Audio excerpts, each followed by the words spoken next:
I lived by myself on the first floor of a very cheap apartment.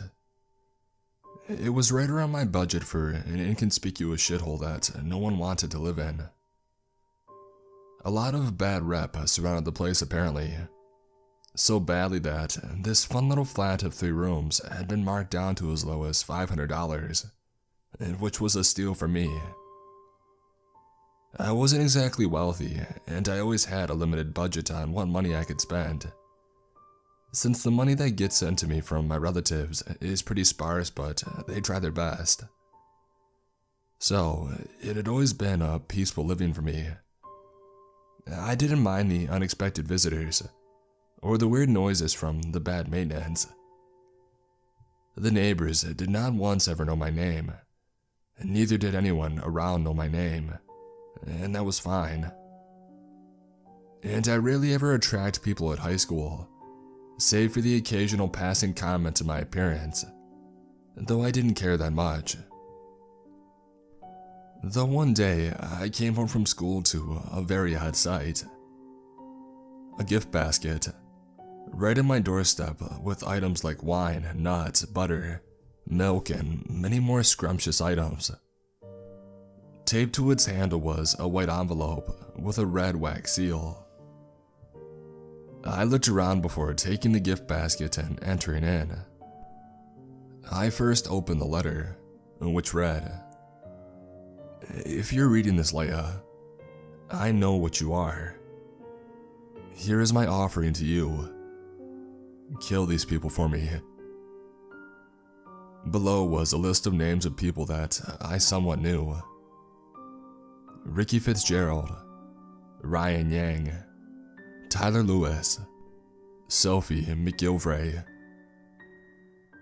I was curious as to how this person knew my name, or where I lived, but I just decided to ignore it. I tossed it aside and I went about my day.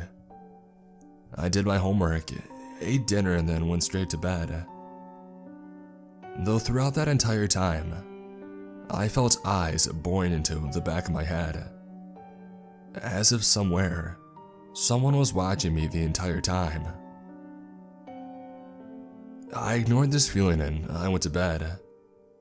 I woke up, showered, cooked myself some breakfast, and walked out the door to find that there was another gift basket to my doorstep. I took it back inside again to read the letter attached. "You don't understand. I know what you can do. Please kill these people, or I will tell." I didn't understand yet again. The previous one sounded like a threat, but this one sounded more like a begging. I initially thought that I could handle a threat or blackmail, but one that seemed desperate caught me off guard. I thought I would investigate further and see who this mystery person was. I knew the person knew where I lived and how to get to me when I was not in the house. It is safe to assume that they are stalking me to some degree. I leave the gift basket inside and I head to school. I began to sweep for individuals that could be the ones sending me these unsettling messages. My first thought was the loudest guy in our class. I'll just call him Billy. Billy was the captain of the football team, a very charismatic guy, and had more dates than a calendar. He's had his eye on me for a month, but I never really showed interest. Neither did I lead him on. The problem is, he's a rather good person and he would never resort to that sort of coercion, let alone ask me to kill people. Not to mention his extracurricular activities and dates demanded his attention for most of his days, so he likely wasn't free to even drop that off to my doorstep. Second thought shifted to the calmer one at the other side of class, reading through a list of notes and giving free lessons to our unprepared classmates. Let's call him Jason. He was smart, both on the books and on the streets. He was my lab partner and we paired up often for our projects. He likely had deduced the path I'd take going home, and I have seen him in my neighborhood a few times. The only reason he isn't a prime suspect is the same as Billy, and since they're both held back by their activities and we've kept our relationship mostly professional. And then there was the last kid, Ricky. If somebody could stink of their sins, Ricky would stink of nepotism and perversion. His parents were pretty wealthy and had some degree of control over the school due to being patrons. So he gets big in the head and thinks he can get away with anything. And unfortunately, he has.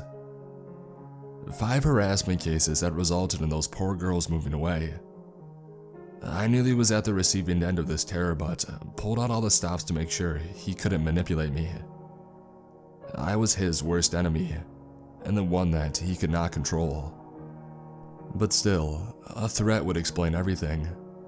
But asking me to kill somebody was too complicated, and he would certainly not send me a gift basket with a letter. Not to mention that his name was on that list, and so he would not be doing himself any favors, and it did not necessarily narrow down who the perpetrator was. I decided to forego thinking about it. I went through the day doing my business before returning to the thought back in recess, before I felt my shoulder get bumped by someone. I knew who it was and I scowled. It was that piece of shit Ricky. "Oh, did I do that?" he said in a mock tone. Being blissfully unaware that your fat ass occupies nearly every available space, I replied with much snark. "Watch your tone." He always resorted to this whenever he had been verbally outplayed, which honestly wasn't hard. "Or what?" I dared him to expose whatever he threatened those poor girls with. Red-faced with anger, he quickly turns to eat by himself. I heard the girls gossiping behind me about him. I could pick out a few key information from their talk. "That creep Ricky's gonna get it again. I heard from Sophie that he's got another one. Is that why she skipped class yesterday? She seems to be skipping today as well." That was it. That was the final piece that I needed. I knew what I needed to do now. I let the day roll by as usual, and then walked home. I found another gift basket at my door, this time with an alarmingly high amount of cash in it, about $1,000 worth, alongside some unsettlingly expensive items like jewelry, watches, and the like. The letter was there again, this time sounding even more desperate. "Time is running out. Please do as I ask. Please." This time I needed to know who it was. If this gift giving was going to follow the same routine, then I should be able to catch the perpetrator. I decided to brew coffee for myself and wait the night out instead of going to sleep. I sat in front of the doorway, occasionally checking the peephole to see if somebody was there. I did this every 15 minutes or so. At about 5:30 a.m., I checked to see a shadow cast in my hallway as it approached my door. A figure wearing a black hoodie and carrying a basket. I found my suspect. As soon as they stopped outside of the door, I burst open with a knife shouting, "Aha!" The figure screamed as she nearly fell backwards, dropping the gift basket. I quickly took it and found nothing in it, except a knife and a letter. While the perpetrator was getting their bearings, I opened the letter and read it. "Please, I'm begging you. I have nothing else left to give. I'll give you my life if you want so." I raised an eyebrow at this, as I looked at the mysterious figure remove her hood, revealing a pretty blonde girl with blue eyes. My suspicions were correct. It was Maria. Maria is a fairly popular student in our school. Good grades, good looks, and a fun personality. She had been skipping class for the last few days, calling in sick. But the day she called in sick was also the day that I started receiving those strange packages from her. but heaven knows why she had been giving me gift baskets and these weird letters. She looked very close to crying as I sighed, and I helped her up, opening the door for her. "Come inside and explain everything." I brewed Maria some coffee and let her gather everything together, as I patiently waited for her to get herself together. "You okay?" I asked. "I'm fine. I just need to recall things," Maria replied as she sniffled, prompting me to hand her a handkerchief to wipe her tears and her nose with. "Thanks. So, let me just start this simply. Why were you sending me these gifts?" "To kill the people that I wanted dead," Maria replied, as if the question had an obvious answer. "Okay, follow-up question. Why do you want them dead?" I asked, to which Maria looked hesitant to explain. It's a long story," Maria replied before I poured her a cup and smiled. "I've got time." When she explained everything, it all began to fall into place. Maria was another target of Ricky's horrid harassment schemes. When she had been caught alone with him, she tried to scream for help. Ryan Yang, our homeroom teacher, witnessed it, but he did nothing about it. Maria barely escaped, with her dignity intact from Ricky's molesting. She tried to open up about it to a few people. Sophie Gilveray was one of them. Sophie had unfortunately made fun of her and called her Ricky's slut, and Tyler only saw fit to profit from this, blackmailing Maria to pay him a certain amount of money or else he would spread rumors about her. A young girl could only take so much abuse and mistreatment, and so she resorted to desperate measures. But that only left one question. "Why me then?" I asked, though Maria looked too hesitant to explain. "I saw you when I was walking home by your house. I saw through your window a burglar breaking in through your window. I was about to call the police when a tentacle held him and tossed him out. It terrified me. And then I saw you look out with satisfaction, and then you went back inside," Maria said before bringing out some books onto the table. "After what happened with Ricky and those monsters, I got desperate. I saw you as my ticket out of this, and so I researched everything about what you could be. And I came to the conclusion that you are an Eldritch abomination that assumed human form. That's why I've been giving you the gifts. They were offerings." "What? Maria, that's insane," I quickly retorted as I looked at the books, all by Lovecraft. "I got desperate, okay? Maybe I was just seeing things and being a stupid, desperate girl." Maria screamed back at me before breaking down again. I looked at her with pity, moving towards her side and giving her a hug, and letting her release her anguish. "I got so overwhelmed. I didn't tell my parents and I decided to steal all of those things."